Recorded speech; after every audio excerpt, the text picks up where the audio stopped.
Wonderful. The Wi-Fi is great. I don't know what was going on. You look awesome, and look, the bald heads were doing amazing. Can't complain, can it? Yeah, no, it's very nice. So yeah, it's all good. Oh, I love to see it. How is the offsite at the moment? It's lovely. It's really sunny. There's a big view over the fields over there.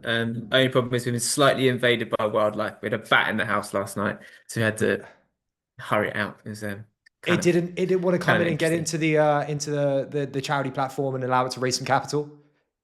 No, no, I didn't write any code, didn't do anything useful. Just hung about. Ah, Jay, that's a shame. Tom, give me some context into you and Plinth, please.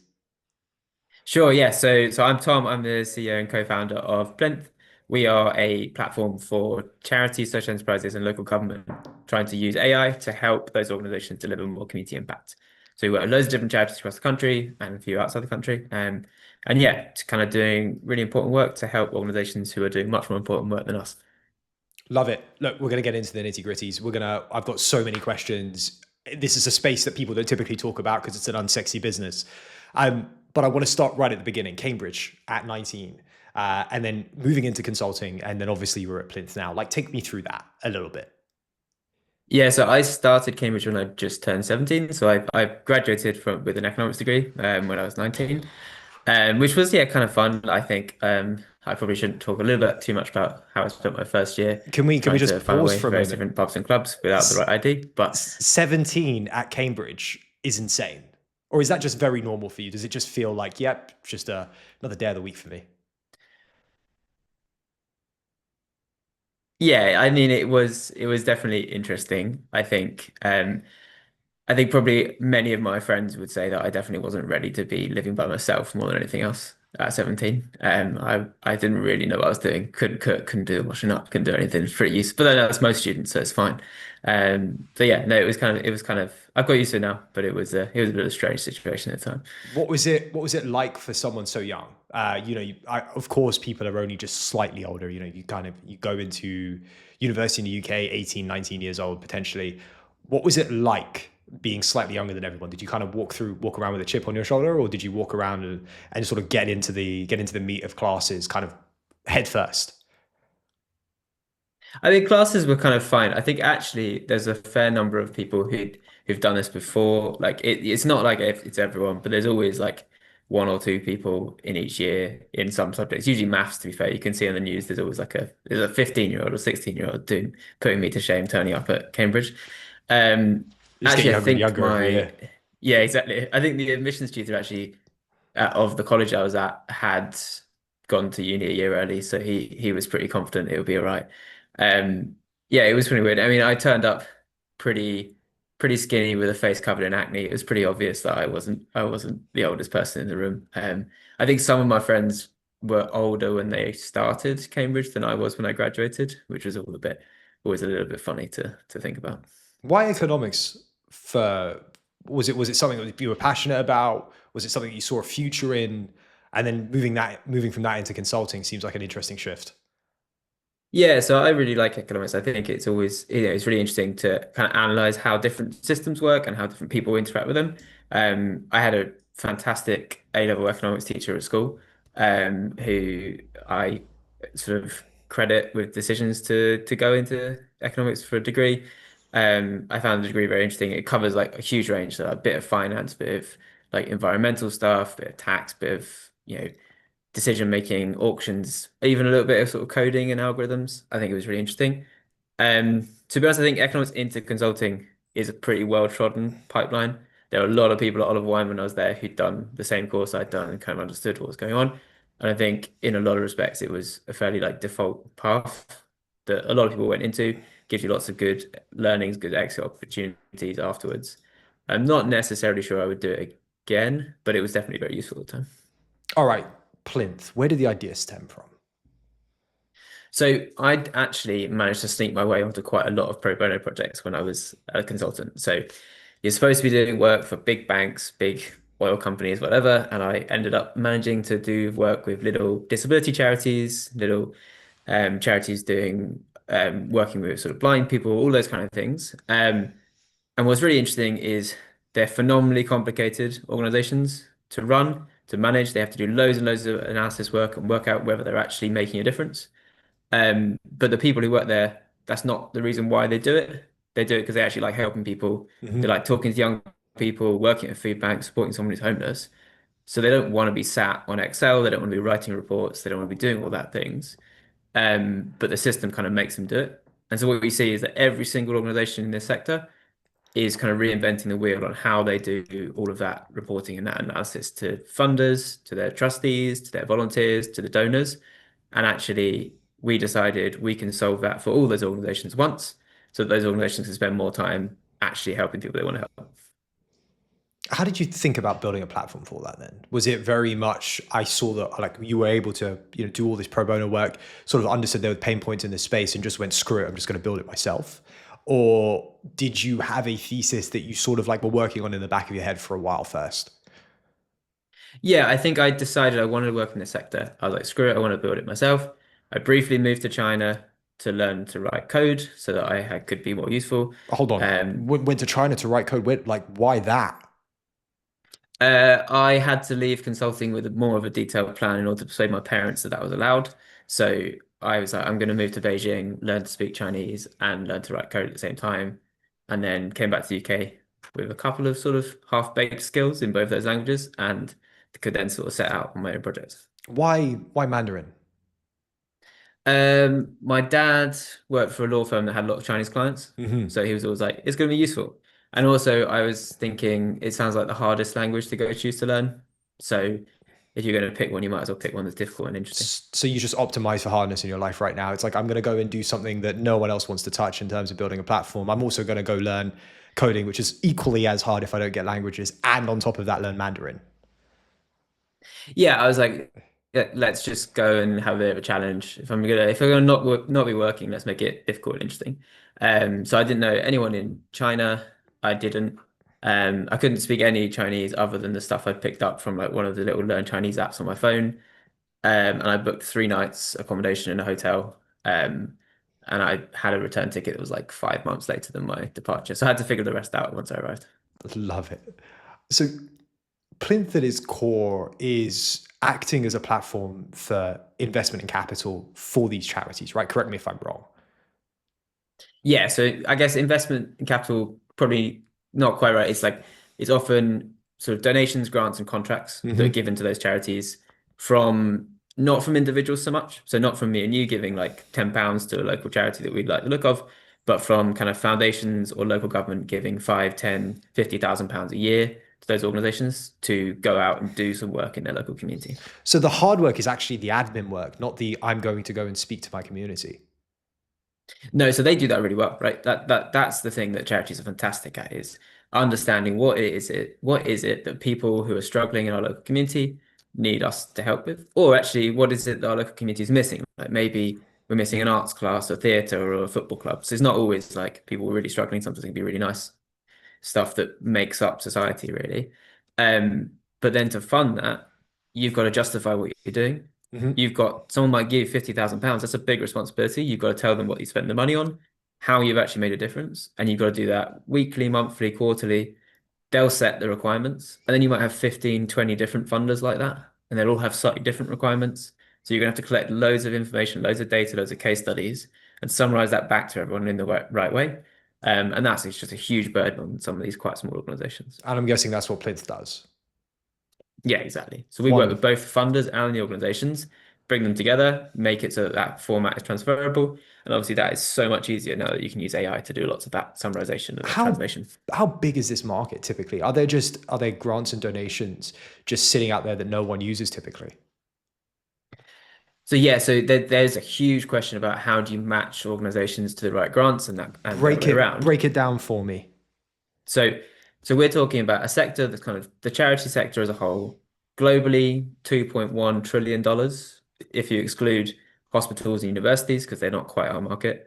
Um, Within the UK, we're talking 90 billion pounds of income a year going to charities.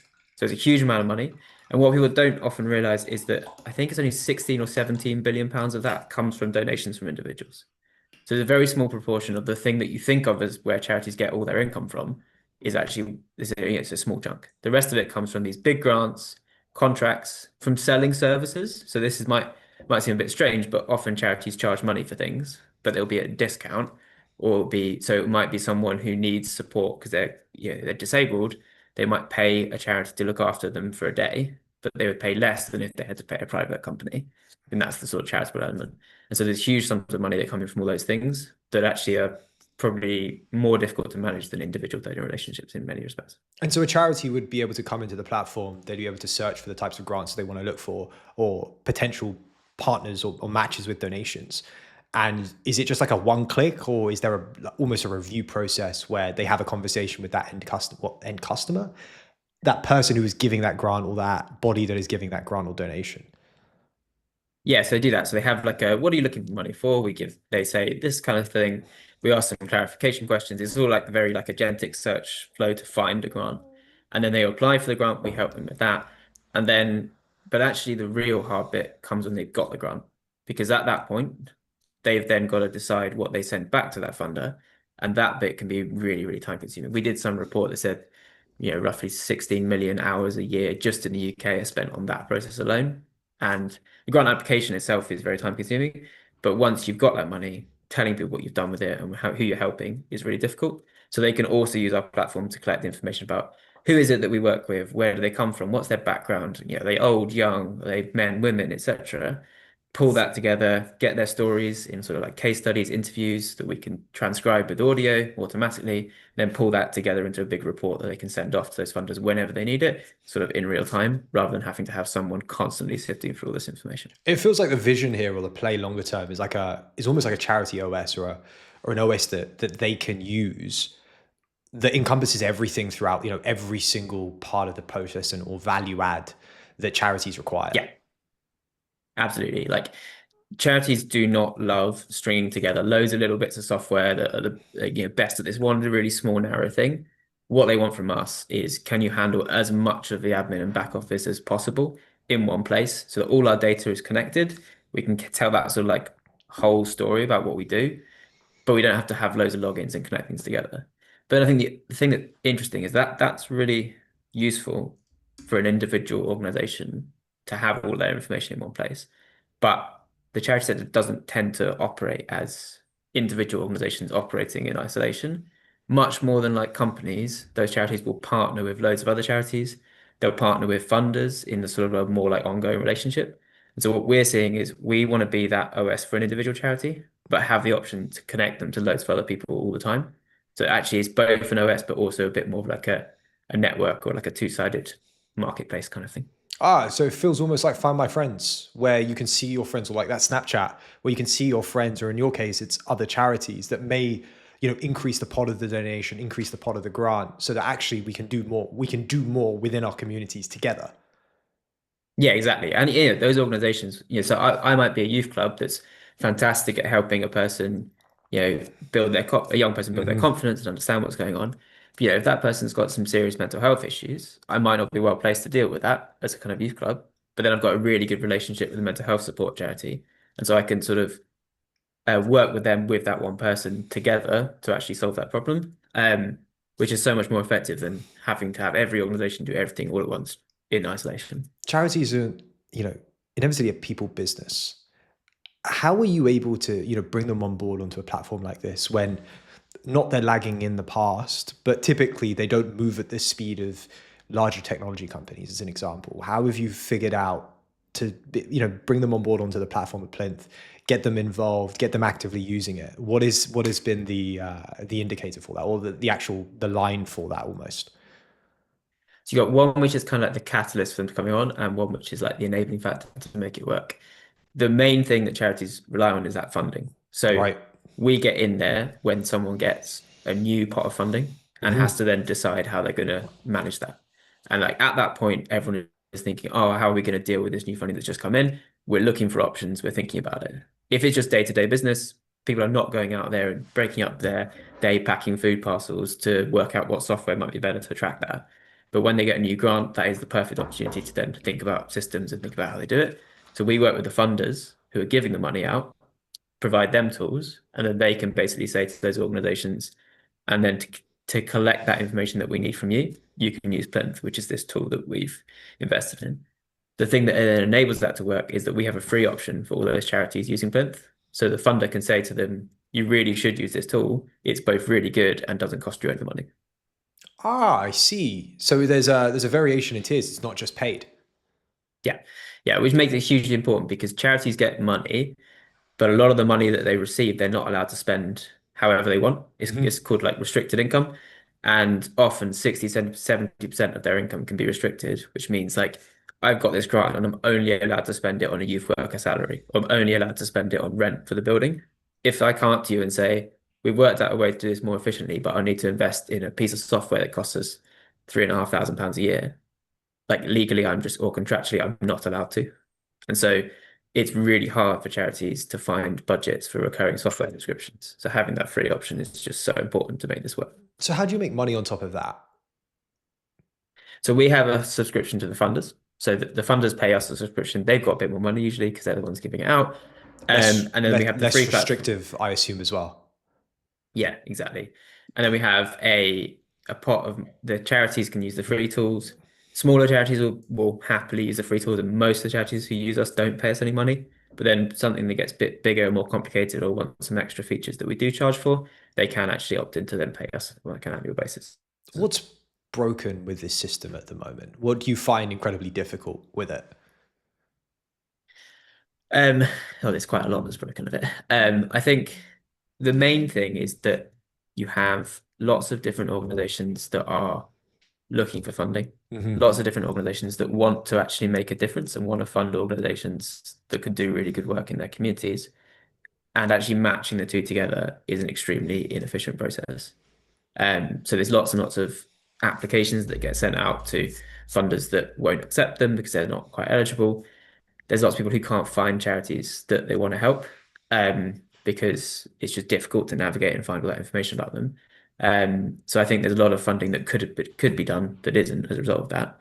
And then there is just, yeah, there is a shortfall of funding for this kind of work at the moment because lots of costs have gone up. So people are getting increasingly desperate to find funding from other sources, which is kind of also making that system even worse. Why do you care so much about it? Like I'm thinking about the space as a whole. It's obviously very, very niche. Not everyone gets into community service. Not everyone wants to build a platform for community service. For you, you mentioned the fact that during your time in consulting, you did a lot of the pro bono project. What clicked?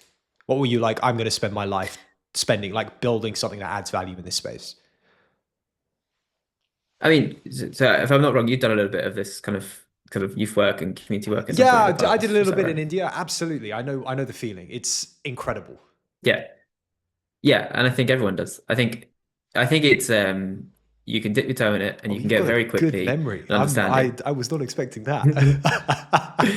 Yeah, well, like, if you go and visit some of the organizations we work with, you get involved in them, you volunteer with them, you see what's going on. It's so obvious how much they make a difference to individual people, to the areas that they're in. Um, And so, we've been going for a little while. We've had some ups and downs of that journey.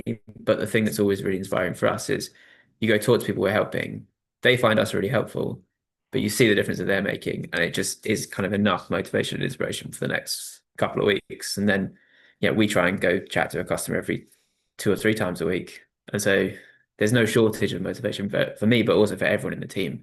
It's like a really clear, you're having a big positive impact and mission a positive impact on the world. How could you not be motivated by that if you're that way inclined? How is a team like this structured? I would obviously assume that there is, a bunch of engineers working on the platform itself, but you have individuals that go out into the relevant spaces, talk to the relevant communities, talk to the relevant charities and funders as well. Absolutely, yeah. So we have kind of people in partnerships roles, people in sort of onboarding customer success roles. Because a lot of it is about once we're up and running with an organization, hopefully they'll use us for a very long time. Hmm. But that only happens if we can get them set up right. And so bigger and more complicated organizations, we do have to go visit, we do have to go set them up and make things work. But hopefully that's kind of a one-off process. But then we have regular conversations with them as well. So we have people who go out there, go out across the country at the moment because we're mostly in the UK. So we spend a lot of money on trains. But yeah, that can be very satisfying. I think we don't have big enough contracts to do the whole like forward deployed engineer thing that Palantir talk about, but we can. we can afford to go out for a day or two, get some feedback from people about the platform, and then make small changes on the fly. So a party trick for us is always going into the office, having talked with someone, opening up like VS Code, making some changes in the platform, hitting deploy, and then turning the laptop around and saying to people, "Is this better?" And if you can do that and it works for a customer, you get that huge increase in customer loyalty as a result. Like, what is the what one? Both sides I want to hear from this. What is the look on their faces, and then internally, how do you feel when you see the look on their faces? They just call us wizards all the time, and it's just like, Wizards. That's a new yeah, one. I'm that's usually that's the word. magicians. Yeah, yeah. So it's like, oh, the wizards from Plinth are here again, and then they just the thing that we really like is when they tell other people those kind of stories of, they came in there, they actually listened to us. They got the whole code thing. It was this scary black stuff on the screen with loads of gobbledygook. They changed it and then it made it work better. Like, so you should definitely work with them. That's how we know that we kind of had a success, is that they go on and tell the stories to other people. You hear gobbledygook in the intro call, and you're like, "Yep, we're golden." Yeah, yeah, exactly. How much of this is typically word of mouth then? A huge amount. It's very like trust-based industry. And so, a couple of our customers have joked that they could have full-time employees in doing Plinth demos because of the number of people who contact them asking to see like how Plinth works. Because everyone wants to see it working in one place before they kind of jump on the bandwagon. So I do feel a bit sorry for quite how much time they're having to field inbound calls from other potential customers for us, which they're very gracious and do it for us a lot of the time. Does Plinth not have an impact lead that literally goes out, and an agent that goes Of out course and we do. does it? Yeah, yeah. Yeah, we do. Sean is fantastic at that. He does a lot of we go to a lot of conferences because then you can get people kind of all in the room at the same time and they can see it. But it's different when we say it versus when someone has arguably no affiliation with us says it and all they've done is pay for a platform, but they're willing to be like brand ambassadors for us. That is just a lot more meaningful, I suppose. So the charities are the ones that make the platform scalable because you can get more of them on it, but the funders are the actual ones that pay for it. On the Often, yeah. on the funding and donation side, then, what do they see? Is it just the ability to connect with charities? Why would they end up going to pay for a platform like this, if you don't mind me asking? So there's a huge amount of administrative overhead on giving out funds as well. So that Hmm. often goes under the radar, but there's a bunch of regulatory requirements about what you have to check for when you're giving out funds to What are charities in order. those? So the Charity Commission sets them out. You have to understand, like, are they actually delivering their charitable purposes? Are they, what's in their accounts? Are they kind of up to scratch? Do they have massive deficits, which might run a risk that they go out of business if you fund them? Or have they got the opposite? They've got loads and loads of money they're sat on. And so actually your grant would go much further to an organization that is in more desperate need of it. And then are they doing things that might end up giving you sort of bad publicity? So, are they doing work with vulnerable adults, but actually have a really poor safeguarding procedure? You need to do some checks on that kind of stuff as well. And so there's a lot of checks that people do on documentation and also on applications to understand, are they eligible for our funding and can we give them money? And we've essentially worked out a way of automating a huge chunk of that. So it takes about 10-20% of the time that it used to. In the medium to long term, what's the vision here? Is it global rollout, or is it very much localized to the UK and Europe? No, the very short, medium-term goal is starting an American rollout. So the charity sector globally is massive, but the majority of it is in the US. It's both the bigger economy in general and also more invested in sort of charitable sector because the government does less essentially, and they're richer. So we There's want to always, launch there. there's also that. Yeah, yeah, yeah. So we want to launch there and make it work. It's slightly different. They're not quite as fussed on the kind of safeguarding and compliance side. They're much more focused on the income generation fundraising stuff. So we have to slightly modify the platform to make it work there. But we've been dipping our toes in the water in America, going to a couple of conferences and sort of getting a good sense of what we need to do to make it work. What's feedback like coming back from those conferences? What are you seeing in the American market that they operate differently outside of the safeguarding, and they want to see not ROI, but cash being deployed? Well, I say that like a VC. It's actual impact being made. Yeah, so actually, I think on demonstrating the actual impact, they, I don't think they're as far ahead as the UK is. So the UK is much better at understanding, are we doing a good job? Is the Hmm. money going to the right places? Hmm. The Americans are much better at like getting the money in the first place. Hmm. But I think a large amount of that is because there is more money floating around the sector in As America. mentioned. So Yep. there are individuals who could give $50,000 without a huge amount of oversight. Whereas in the UK, there's just not as many people like that. So you have to try harder in the UK to make it work. Whereas in America, things are a bit more straightforward. So our kind of slightly outside in perspective is that the systems and the processes in place in America are not as good as the UK. And if we bring some of that insight from the UK into a market that just has more money floating around, we could just be much better, much faster, even quicker. And you sort of been held back by regulation and you can go out there and just actually implement it faster because you have all of these policies, you have all of these safeguards in place and you can sort of just get into the market a lot faster. So I wouldn't say we've been held back by regulation. What I would say is that the competition for funds and the competition for everything in the UK charity sector is just much higher, I think, Hmm. because there's just a relative shortage. And so I think people have just been fighting to do things as well as possible in the UK in a way that hasn't been entirely necessary in the US. But this is still early days of us figuring it out. But we've been surprised by the relative quality of the offerings for like funders and for charities that we've seen. I've got to ask, how do you measure impact? Yeah, you can't. There's no like single defined way of doing it. So what that means is every person that gives you funding will have a different way that they want it described. So some people will be like, just send us 4 or 5 stories about one person's life and how it changed. And you can say, great, we can do that. But then another one will be, we've got this, what we call like a social return on investment model, which says we've got some academics somewhere to measure every person who gets a job who was previously unemployed is worth this much to the country, saving the NHS, saving the local government, etc. So can you measure everything you do against that? And so you can have these different ends of the spectrum. And so we have to build a platform that can cope with all of those different perspectives. So tell the lovely story, do the hard data, and everything in between can actually be really difficult. So that's where we come in, I guess. But I guess you make it look like a breeze, which is why they call you the wizards. Yeah, exactly. So, well, that's what we aim to. Um, you don't always get there, but often enough. 90% of the time is great with AI. And if you can do it 100%, even better. Look, before we let you go, I'm going to let you get back to dealing with bats. One of the questions we love to ask founders on the show is very much, who do you look up to in the context of your business? Someone that you actively admire, you consistently, want to consume their thoughts, their writing, etc. For you, who is that in the context of Plinth? And, you look up to as someone that's built a business in this space. Yeah, it's a really interesting question. So we've got, I suppose that kind of comes into a couple of categories. So one is the people who are doing really interesting stuff within our sector, and I think Mm.